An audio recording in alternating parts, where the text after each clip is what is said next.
wabarakatuh. Halo semuanya, kita dari kelompok 4. Di sini kita akan menjelaskan materi tentang keseimbangan pasar barang. Sebelum itu, mari kita perkenalkan nama-nama anggota kelompok kami. Yang pertama ada Syabila Tiffany, yang kedua ada Ayu Salma Yuniar, yang ketiga ada Eva Hasanah, yang keempat ada Julia Sapitri, dan yang terakhir ada Aulia Nurlutfi Azahra. Adapun poin-poin pembahasannya yaitu yang pertama, pengertian keseimbangan pasar barang, yang kedua ada penjelasan tentang kurva IS, yang ketiga ada titik keseimbangan pasar barang, dan yang terakhir ada contoh soal. Video ini kita buat untuk melaksanakan tugas mata kuliah ekonomi makro. Dan selanjutnya langsung kita bahas ke materi yang pertama ya. Pasar barang adalah suatu proses interaksi yang terjadi antara permintaan dan juga penawaran pada suatu produk, barang, atau jasa. Dalam sistem perekonomian yang tertutup, permintaan utama berasal dari sisi sektor rumah tangga sebagai konsumen, ataupun pembeli, dan pemerintah selaku pihak produsen ataupun pihak penjual. Pasar barang merupakan pasar yang dimana tempat bertemunya penawaran dan permintaan atas sebuah barang atau jasa. Biasanya pasar barang ini disebut atau lebih dikenal dengan istilah sektor ya.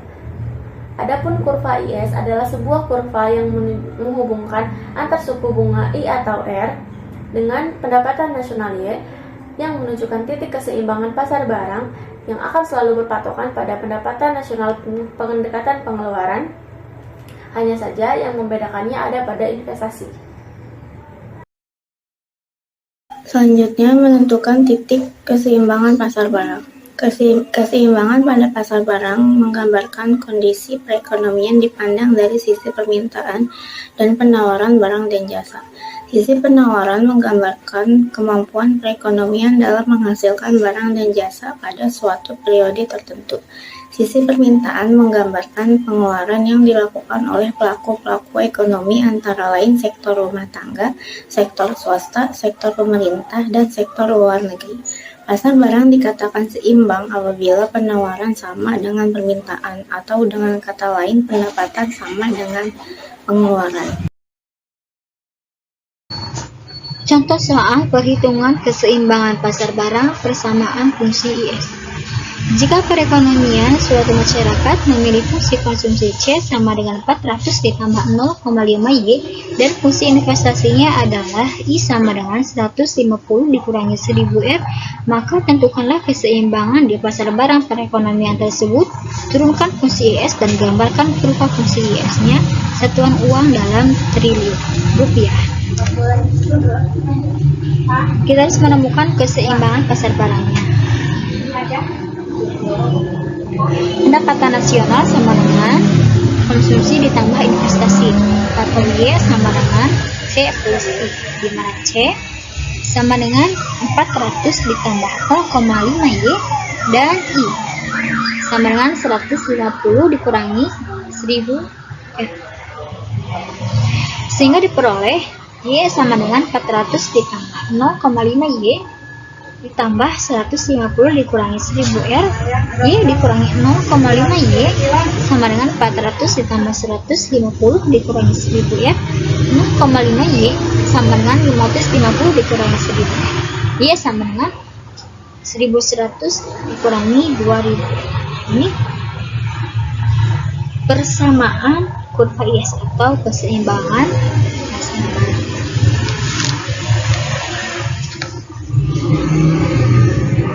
Ini grafik IS-nya. Garis horizontal menunjukkan pendapatan nasional dan garis vertikal menunjukkan tingkat bunga. Apabila tingkat bunganya 5%, maka pendapatan nasionalnya 1000 triliun rupiah. Ini titiknya. Dan apabila tingkat bunganya 15%, maka 800 triliun rupiah pendapatan nasional. Ini titik.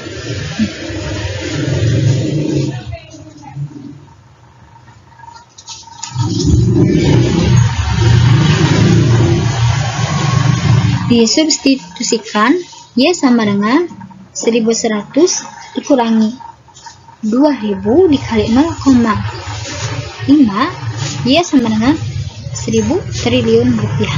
Ini 5%.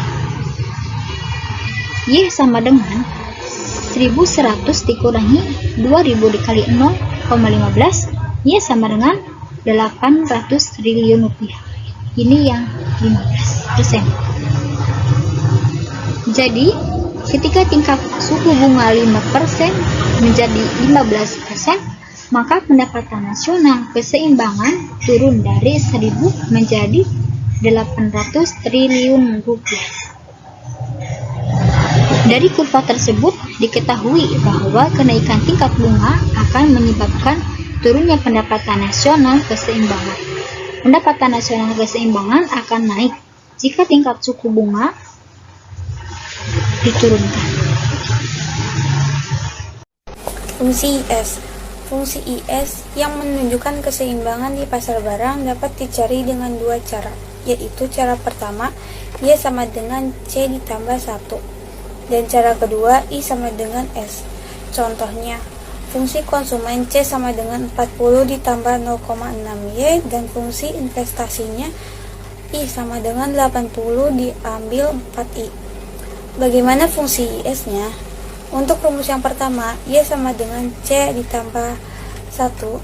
Kita masukkanlah fungsi C-nya berapa tadi? 40 ditambah 0,6Y. Tambah fungsi investasinya 80 diambil 4I. Nah, lalu Y sama dengan 0,6Y diambil 4I ditambah 120. Karena 40 ditambah 80 ini kita selesaikan dulu yang ada di atasnya 120 dan Y diambil 0,6Y. 0,6Y itu kita pindahkan ke kiri yang jadinya positif menjadi negatif. Y sama dengan 0,6Y sama dengan min 4I ditambah 120. Kemudian 1 diambil 0,4Y sama dengan 120 diambil 4I. Ini lalu sama-sama dibagi 0,4.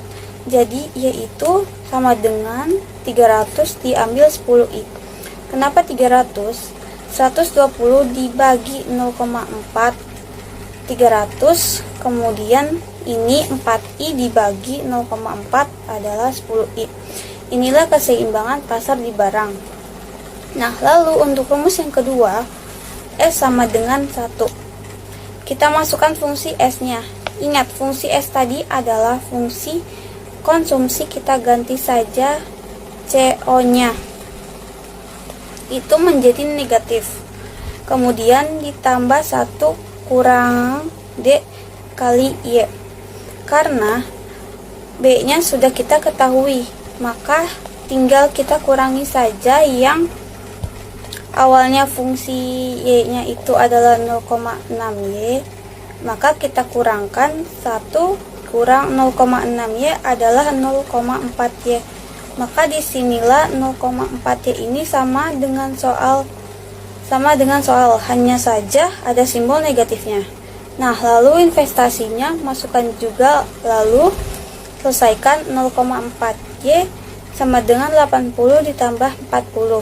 Karena ini dipindahkan ke kanan, baru dikurang 4I. Kemudian 0,4Y sama dengan 120 diambil 4I. Nah, ini kita tambahkan sama-sama dibagi 0,4Y sama dengan 300 diambil 10I. Dari keseimbangan di atas, buatlah grafik IS-nya. Maka Y sama dengan 300 dikurangi 10I. Jika I-nya 0, maksudnya di sini adalah jika I-nya 0, maka Y-nya 300, dan apabila I-nya 30, maka Y-nya adalah 0. Kenapa demikian? Jika I sama dengan 0, jadi ini adalah 0. Maka dikalikanlah 0 dikali 10 dikurang 300, kan Y-nya 300. Dan kalau I-nya 30, di sini kita buat 30. Jadi 30 kali 10 diambil 100, Y diambil 100, Y-nya 0. Maka inilah dia titiknya ketika Y-nya 0, I-nya 30. Ketika I-nya 0, maka Y-nya 30.